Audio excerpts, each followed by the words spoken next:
Bonsoir à tous, bienvenue sur PDCI TV, moment historique pour le PDCI RDA.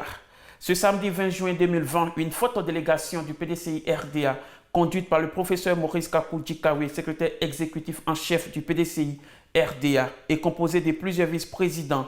Les délégués départementaux et communaux, les structures spécialisées de jeunesse sont allés solliciter la candidature du président Henri Konan Bédié à la convention pour l'investiture du candidat du PDCI RDA aux élections présidentielles d'octobre 2020. Il faut noter que le coordinateur des vice-présidents, le vice-président Gaston Wassena Kone et Émile Constant Bompé, respectivement président du comité des candidatures et du comité de médiation pour l'organisation de la convention et leurs membres n'étaient pas présents à cette rencontre car ne pouvant pas être juge et arbitre.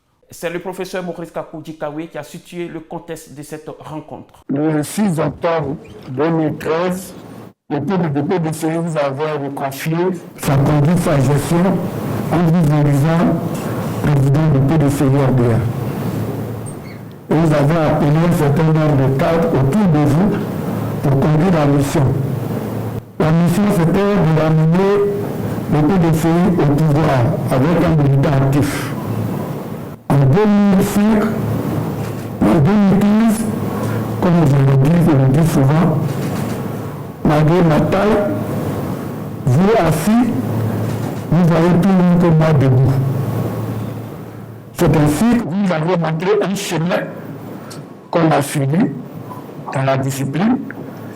Et encore 5 ans plus tard, il faut renouveler le processus. Mais cette fois, vous ne nous avez pas instruit qu'il y avait un autre chemin. Pour nous, notre candidat doit être un militant actif du PDCI RDA. Le secrétariat exécutif, à sa 155e session, a mis le point de la candidature du PDCI RDA à l'ordre du jour de cette discussion. Nous avons fait un large tour de l'union et nous avons décidé de vous rencontrer. Nous sommes heureux que vous ayez accepté de nous recevoir et en plus la cerise sur le gâteau à côté de vous, votre épouse.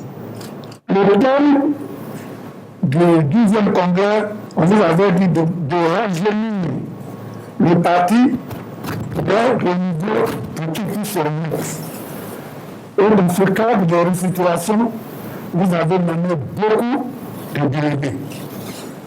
Alors, comme notre délégation a été élargie aux délégués, nous avons choisi le plus jeune des délégués départementaux et communaux, qui s'appelle Tchelbi Lauré Giselin, qui est de Saint-Frère. Donc, je vais l'appeler pour qu'il vienne la teneur de notre message. À la suite du professeur Maurice Kakou Djikawe, l'honneur est revenu au plus jeune délégué du PDCI RDA, Tchelbi Niaoré, de donner les motivations qui fondent cette démarche. Monsieur le Président, la Côte d'Ivoire a traversé des périodes difficiles, avec une spirale de crise politique et sociale sans précédent, ayant entraîné une déstructuration de la nation. Ceci a eu pour conséquence une scission au sein de notre société, la perte de nos repères et de nos valeurs fondamentales, sans compter les nombreuses vies humaines détruites. Au plan de la plus proche actualité, les Ivoiriens ne savent plus à quel sens se vouer. Monsieur le Président, les Ivoiriens souffrent. Nos populations sont profondément divisées, comme l'attestent les nombreux conflits intercommunautaires que nous avons vécus au cours de ces dernières années. Les actes de violence, de destruction ont pris le pas sur les valeurs de dialogue et de paix prônées par le PDCI RDA. La vie politique est caractérisée par une extrême tension qui exacerbe cette division. Toutes les tentatives de réconciliation menées par les pouvoirs successifs n'ont pas abouti. Au plan social, les inégalités sociales et régionales se sont accrues. Force est de constater que le nombre de pauvres a augmenté en Côte d'Ivoire. La politique de développement du secteur social ne répond pas aux besoins des Ivoiriens, notamment les couches sociales les plus défavorisées. Notre système éducatif a reculé et est devenu l'un des meilleurs performants de la sous-région.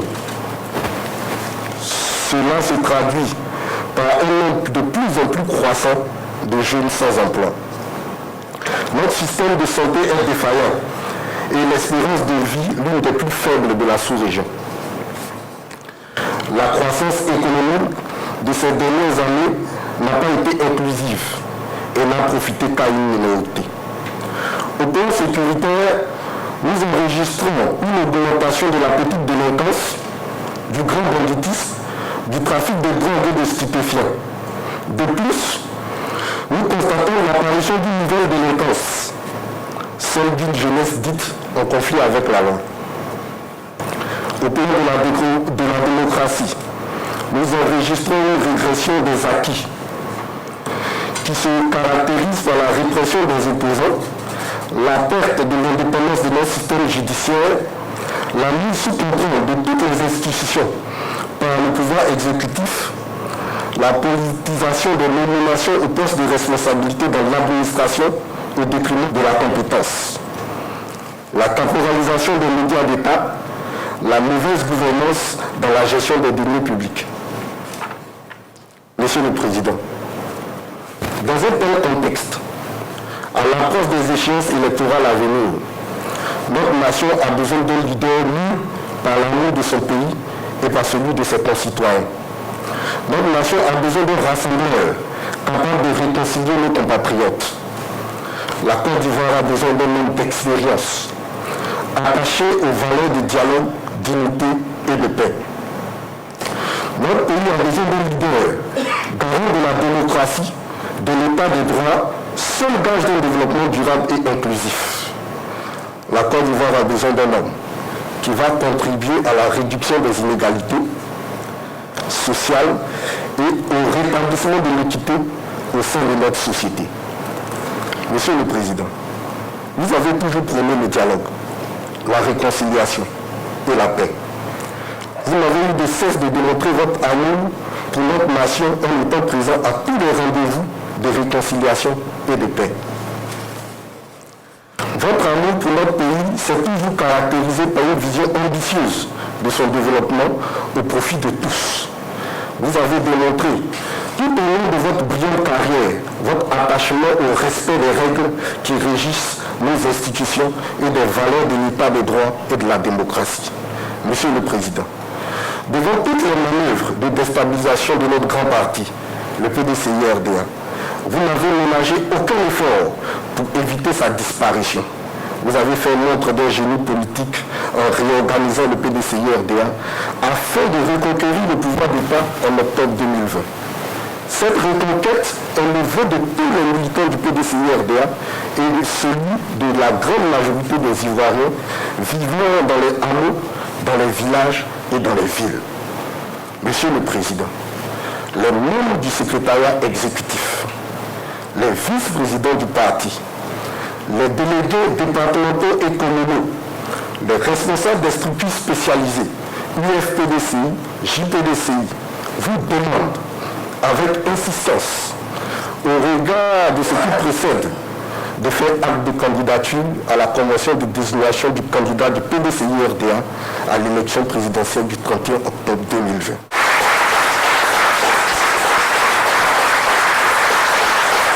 Excellence Henri Conan de Dieu, président du PDCI-RDA, vous montriez votre expérience et votre sagesse au service de notre nation qui a plus que besoin aujourd'hui de réconciliation nationale, de cohésion sociale, d'équité, de solidarité, d'unité, de paix, de stabilité, de prospérité pour un développement durable. Pressenti pour être candidat à la Convention, le ministre Jean-Luc Bion a dissipé tous les doutes et s'est engagé à s'aligner derrière son leader, le président Henri Konan Bédié, pour la victoire finale. Monsieur le Président, j'ai tenu à prendre la parole parce que lors de la session du dernier bureau politique dont le groupe C qui était le mien, j'ai pris la parole afin de demander d'être éclairé sur votre position. Nous avons besoin de savoir si vous êtes candidat ou non.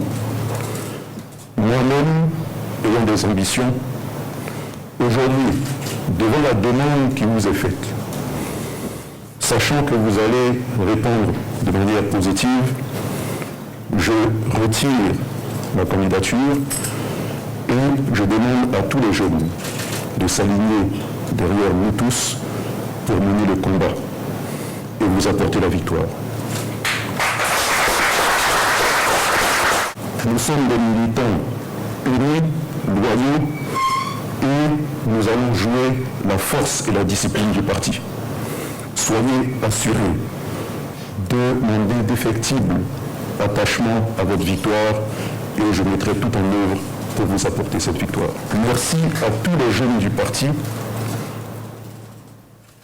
et nous allons vous suivre. J'ai pris cette image, nous allons traverser le fleuve avec vous. Protégez-nous, nous allons traverser le fleuve avec nous et comme vous l'avez si bien dit lors d'une rencontre que j'ai eue avec vous, de l'autre côté du fleuve, vous allez nous passer la main.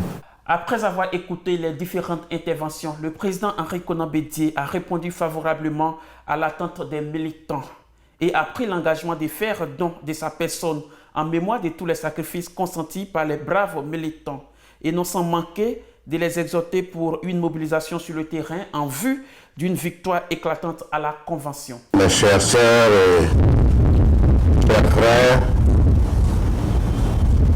représentants des structures et organes du PDCI-RD,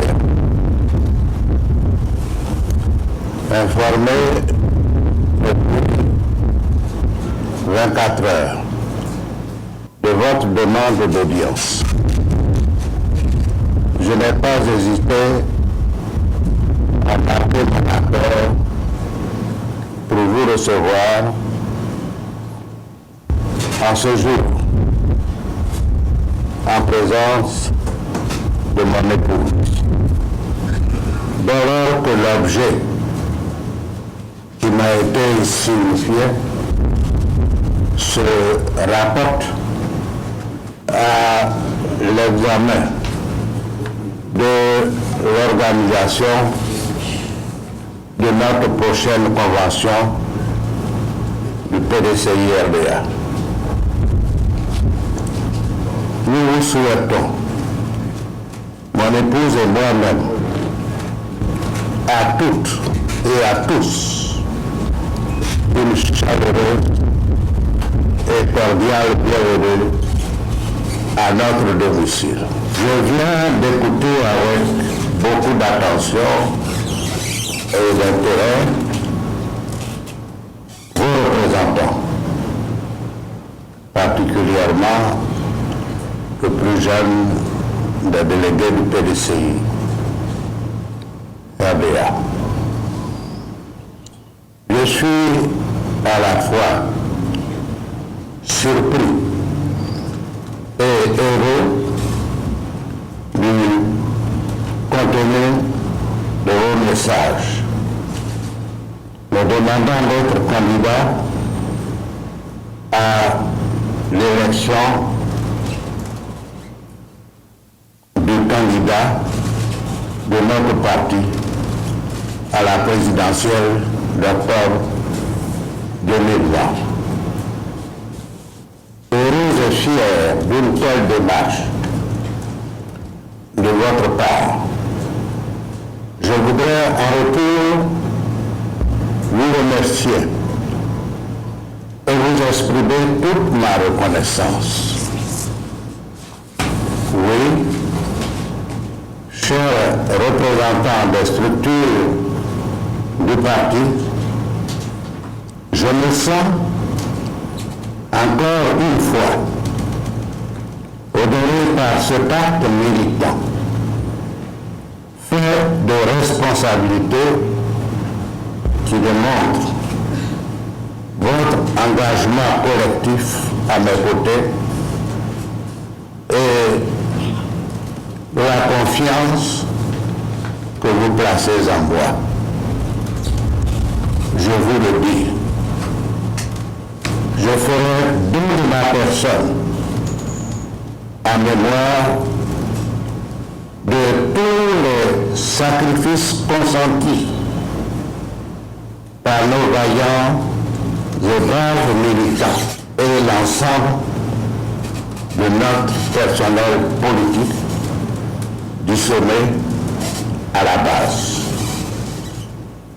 Depuis octobre 2010, date de notre dernière participation à une élection présidentielle, nous voici à quelques mois de l'échéance présidentielle d'octobre prochain.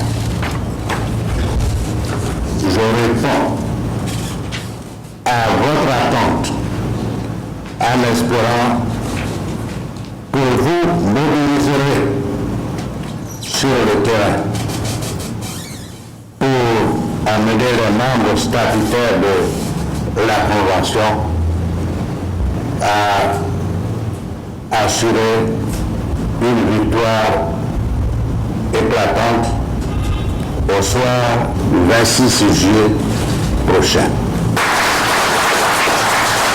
Également, pour transmettre à l'ensemble de nos militantes et militants ma détermination et ma constante disponibilité à servir sans relâche le parti pour notre victoire commune à l'élection présidentielle prochaine.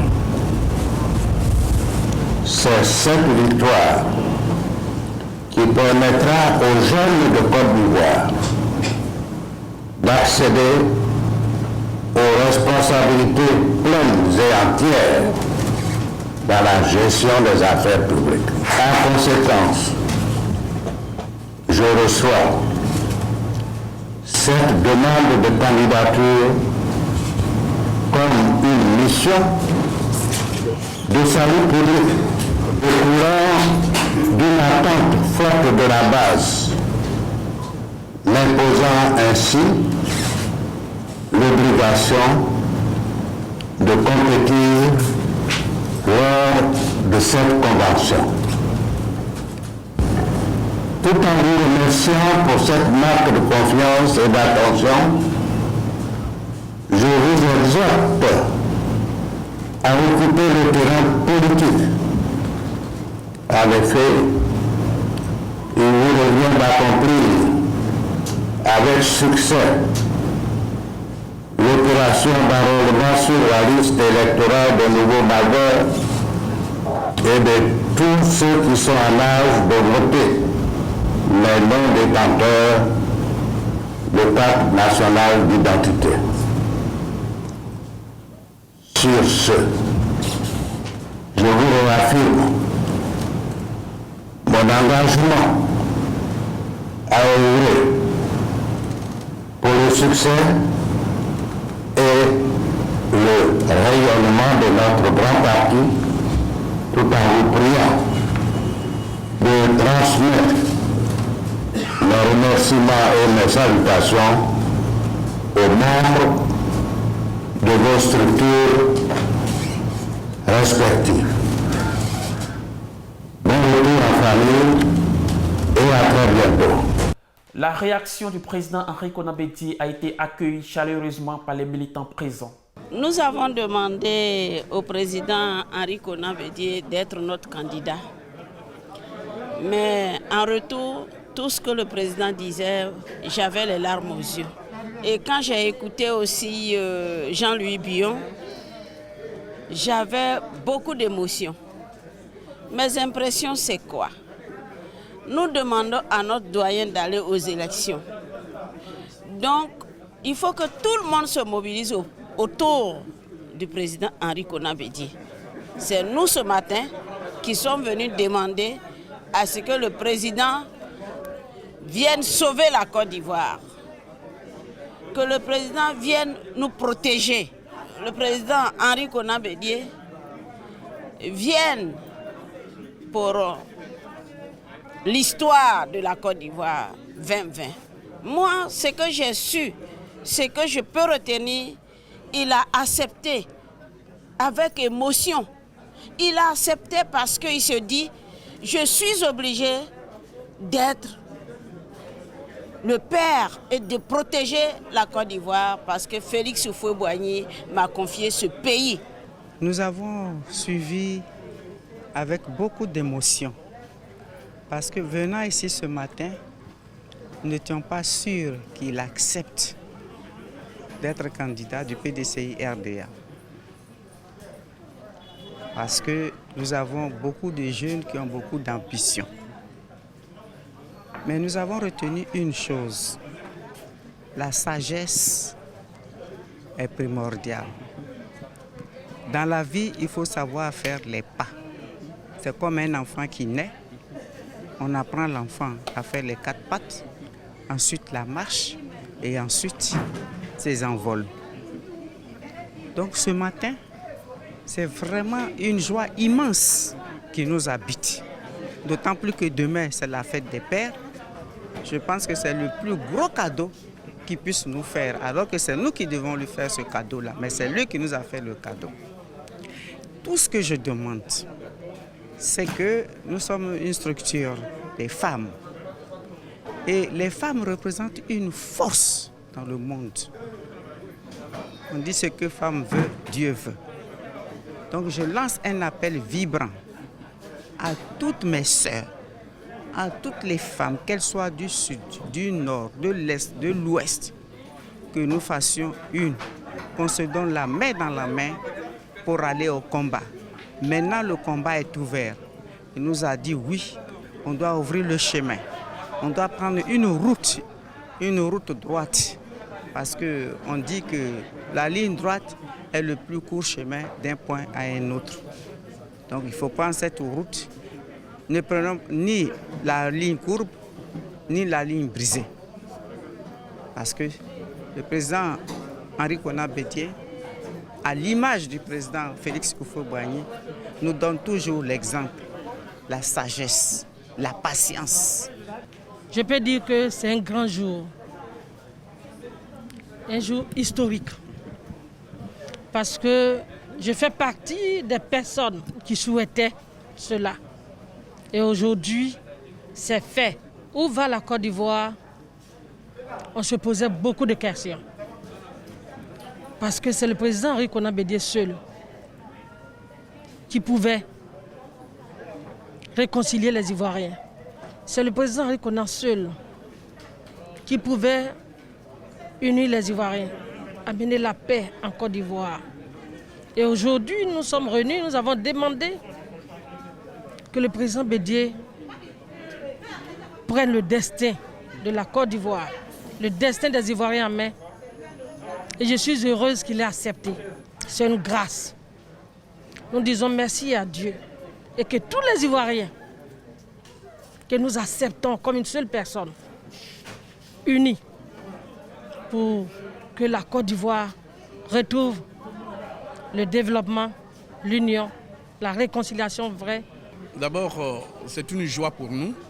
Vous savez que le président Bédié, il est très solide d'esprit et nous avons donné les raisons profondes qui ont amené ces responsables à demander que le président Bédié soit notre candidat.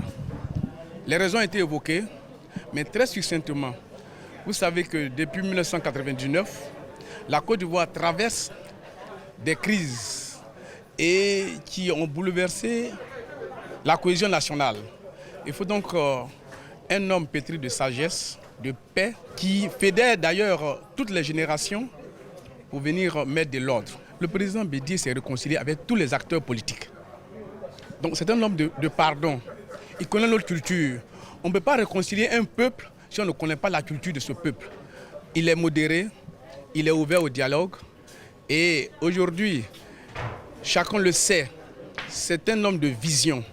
La preuve en est que les 12 travaux de l'éléphant d'Afrique, ces thèmes, ce programme qui a été concocté par le président avec son équipe, c'est ce programme qui est mis en œuvre par tous les gouvernements successifs. C'est pourquoi aujourd'hui, Nous demandons que le président Bédié vienne pour achever et vienne remettre la Côte d'Ivoire sur les rails pour qu'on nous respecte comme on le faisait avant, quand le président Houphouët était au pouvoir, quand lui également était au pouvoir. Moi, je pense que le plus dur commence. Le plus dur commence en essayant de rallier tous les Ivoiriens au président Bédié. La situation de notre pays a besoin plus d'un homme de paix, un homme du terroir, un homme qui connaît les Ivoiriens, qui a l'amour de son pays. Le président Bédié, quand il prend ses congés, il est à Daoukro. Il est un homme de terroir, du milieu rural, et il connaît les problèmes des Ivoiriens. Il va nous servir de pont pour traverser la rivière tumultueuse et arriver au bout de l'autre rive. Les jeunes et les moins jeunes pourront travailler ensemble avec lui et puis prendre la relève. L'objectif, ce n'est pas qu'il soit candidat, l'objectif est qu'il remporte les élections d'octobre 2020. Il n'y a pas plus qu'un doyen, une personne expérimentée pour faire la promotion des jeunes. Donc nous confions au président de notre parti la promotion des jeunes, comme il a dit lui-même, pour que nous puissions aller de l'avant et que le PDCI puisse être toujours debout. Je ne peux qu'être un militant heureux, d'autant plus que j'ai toujours souhaité la candidature du président Henri Konan Bédié. Et aujourd'hui, encore une fois, il vient de faire preuve de don de soi. Et comme il a dit, pour des besoins de salut public, il a décidé de faire don de sa personne pour candidater évidemment à la convention du PDCI-RDA. Je voudrais lui dire merci et lui rendre hommage pour une fois encore d'avoir accepté de se mettre à la disposition de son peuple et à la disposition des militants du PDCI-RDA. Je voudrais profiter de l'occasion sincèrement pour féliciter le ministre Jean-Louis Bouin qui a décidé de ne plus faire acte de candidature à la convention et qui a souhaité que tous les cadres au niveau du PDCI-RDA puissent s'unir pour soutenir le président Henri Konan Bédié. Et comme le président Henri Konan Bédié, certainement en termes d'homme de sagesse, a dit, il traversera le fleuve avec nous et remettra le pouvoir à la jeunesse. Nous avons assisté à cette cérémonie empreinte de beaucoup d'émotions. L'écoute d'abord de la demande qui a été formulée au président Bédié de se porter candidat. Les raisons qui ont été invoquées sont des raisons importantes, des raisons qui engagent la nation ivoirienne, qui engagent chaque Ivoirien, et également dans la réponse que le président a bien voulu nous donner, quelqu'un qui a finalement et définitivement décidé de s'offrir à la Côte d'Ivoire, aux jeunes, aux populations ivoiriennes, et pour qui aujourd'hui il n'y a d'intérêt que la Côte d'Ivoire. Aujourd'hui est un grand jour pour tous les militants PDCI-RDA de la Côte d'Ivoire, du monde entier. Oui, il était normal que les vice-présidents, que les secrétaires exécutifs, les militants de tous bords, c'est-à-dire les délégués, les secrétaires généraux de section, les structures spécialisées, les femmes, les jeunes, que tous se rassemblent aujourd'hui chez le président Aimé Henri Konan Bédié pour lui demander, pour solliciter sa candidature au poste de président du PDCI-RDA à la Convention. Vraiment, et avec beaucoup de joie, beaucoup de clairvoyance, le président Bédié, le sphinx de Daoukro, a accepté cette proposition, cette sollicitation. Et donc, le président Bédié a accepté d'être le candidat de la réconciliation. Voyez-vous, notre pays traverse une situation vraiment très pénible. Et tous les Ivoiriens, du nord au sud, aujourd'hui, réclament la présence du président Aimé Henri Konan Bédié. Ainsi prend fin cette édition. Merci d'avoir été en notre compagnie sur PDCI TV, la chaîne officielle du PDCI-RDA. À bientôt.